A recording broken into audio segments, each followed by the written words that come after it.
कांशीराम साहब ने जब बहुजन समाज पार्टी को बनाया, आपने ये जानते हैं कि वैसा व्यक्ति इस दुनिया में कोई नहीं है।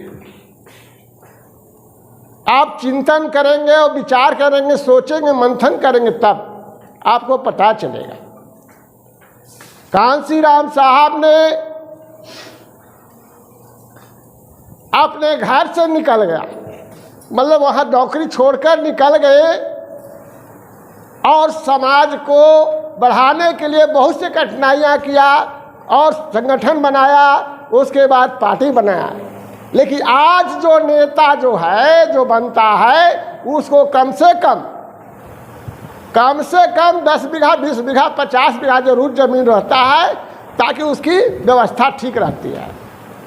लेकिन हमारे कांशीराम साहब ने मतलब नौकरी छोड़ दी, पैसा ही नहीं, लेकिन आप हमारे जमात के लोगों से इकट्ठा कर करके और इस संस्था को चलाने का काम किया। और उन्होंने, आप एक चिंतन करेंगे, सोचेंगे, तो आपको पता चलेगा कि आज के जो नेता है वो घर छोड़कर नहीं निकलता है, घर पर रहता है। लेकिन वो हमारे कांशीराम साहब ने घर भी छोड़ दिया, बाप माँ भी छोड़ दिया। उनके अंदर एक ऐसी सोच कैसा हुआ कि नहीं, हमारे देश के लोग जो इस फटहाल स्थिति में जी रहे हैं, केंद्र की सरकार जो सता रहा है, कभी बीजेपी, कभी कांग्रेस, हमारे लोगों को सता रहा है। लेकिन अब यहाँ वोट की मामला में एक तरफ जो है कांग्रेस कहता है कि मुस्लिम का वोट हमको है, अरे भाई, कभी कहता है आरजेडी वाला कि हमरे वोट है, अरे भाई, अब बीजेपी वाला कहता है कि हमरे वोट है। कैसे वोट है हर बीजेपी वाला को ऐसे वोट है कि जब सऊदी अरब आपको आज समाज जब बाहर से आया तो यहाँ के लोगों को बहला फुसला कर अपने ओर लाया, और लाने के बाद जब है यहाँ देश जो है, आप जानते हैं, यहाँ देश जो है आप मुस्लिम समाज का राजा रहते थे।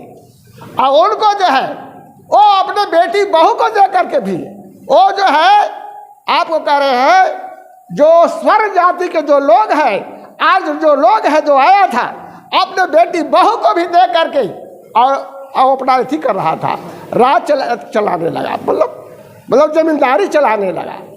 लेकिन भाइयों, आज जो है, अरे आज आपसे संबंध भी जोड़ रहा है भाई, मुस्लिम भाइयों, आपसे संबंध भी जोड़ रहा है, अब फिर वो राज कर रहा है। अरे बात, ये सोचने वाली बात है। तो हमको हिस्सा तो दो, इस पर चिंतन करेंगे भाइयों, समझने की जरूरत है। अब तो राजनीति ऐसी चीज है, और इस पे बाबा साहब ने कहा कि नहीं, राजतंत्र चला गया। लेकिन राजतंत्र चला गया कैसे? आज वोट से बिक जा रहा है, नोट से बिक जा रहा है। लेकिन आपने किसी नेता को सुना है कि बेटी और वोट बेचने का चीज नहीं है? लेकिन हमारे मानवर कांशीराम साहब ने बड़े बड़े स्टेजों पर कहा, मेरे भाइयों, माताओं, बहनों, वोट को बेचने का काम नहीं करो, वोट और बेटी बेचा नहीं जाता है। लेकिन कौन नेता बोलता है? वो कहता है कि यदि हम बोल देंगे तो हम खरीदने जाएंगे तो जवाब देगा, तो हम कैसे खरीद पाएंगे? लेकिन कोई नेता बोलता है? नहीं बोलता है। लेकिन हमारे कांशीराम साहब ने इस बात को बोला है कि वोट और बेटी बेचने का चीज नहीं है। इसलिए तमाम माताओं, बहनों, भाइयों से मेरा निवेदन है, इस चीज को, इस बारे में समझना है, सोचना है, अधिक से माताओं बहनों को बात कोई बताना है। ये माताओं का काम है, बहनों का काम है। हम भाइयों में तो कह ही रहे हैं, भाइयों में तो कह ही रहे हैं, क्या भाइयों, अरे बोलो उस व्यक्ति से जो आता है नेता, अरे तुम ये सब कहता है, जो आता है खरीदने उसको कहो कि अरे कांसी राम साहब ने बोला कि वोट बेटी बेचने का चीज नहीं, बेचा नहीं जाता है, तो तुम आए हो खरीदने, तुम खरीदने आया है। इस बात को सोचने की जरूरत है। जवाब जब देंगे वो मुरझाएगा, तब हमारा जो है समय आएगा।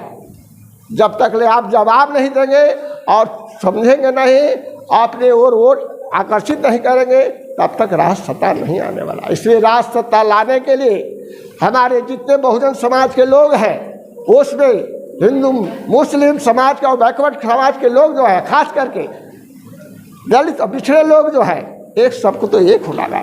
लेकिन जो है पिछड़े समाज के लोग हैं, वो सोचता है कि हम राम को भी माने और कृष्णों के माने। बार बार अभी जो है आपको प्रशांत किशोर फोटो लगाए हुए हैं, एक तरफ कैलेंडर में, एक तरफ बाबा साहब का, एक तरफ गांधी का। कभी दोनों साथ रहे हैं? देखे वो कभी साथ रहे हैं? अरे मूर्ख बनाने चला है। लेकिन अब जाओ हमारे पास आओ, तनी कैलेंडर लेके तन बताते हैं कि बताइए। ये सब सोचने की। कभी बाबा साहब और गांधी साथ नहीं रहा। उसका गांधी का वाद अलग था, अम्बेडकर वाद अलग था। बहुत सारी बातें हैं भाइयों बहनों, और समय का अभाव है।